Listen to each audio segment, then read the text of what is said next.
Pinagtig pa ng Department of Social Welfare and Development ang entrapment operations laban sa iligal na pag-aampon ng mga bata sa social media. Si Sujin Kim sa detalye. Pinalalakas ni Department of Social Welfare and Development Secretary Rex Gatchalian ang mga entrapment operations pagdating sa iligal na pag-aampon o ang pagbebenta ng mga bata sa mga social media sites katulad na lang ng Facebook Marketplace. It's happening. It's just under our nose. Nangyayari yan sa mga barangay natin.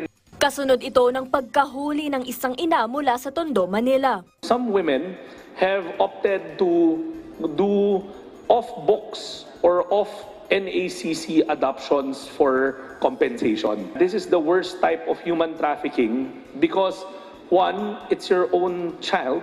Patuloy na nakikipagtulungan ang DSWD kasama ang DOJ at PNP para maisagawa ang enforcement activities. Ayon pa kay Secretary Gatchalian, importanteng malaman ng publiko na madali ang legal adoption at kailangan pa itong palakasin para humina at tuluyang matigil ang ganitong human trafficking. Mas mabilis, mas mura, actually wala nga binabayad sa ahensya.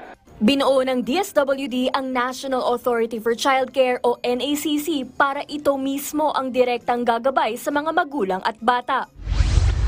Samantala, inilunsad ng National Authority for Childcare ang kauna-unahang National Congress on Adoption and Alternative Childcare. Hinihikayat ng NACC ang publiko na maging bukas sa pagbibigay ng permanente at maarugang pamilya sa bawat bata sa pamamagitan ng pag-aampon. Sa unang quarter ng taon, mahigit 100 bata na ang pinaghahanapan ng permanenteng tahanan. Tayo po ang real-life superheroes ng mga batang inabandona, sinurrender, itinapon, naulila, sinaktan at inabuso.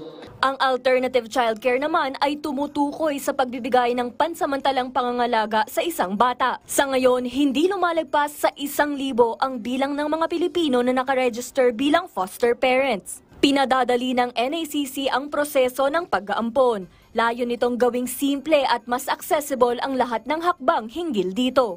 Sujin Kim para sa Pambansang TV sa Bagong Pilipinas.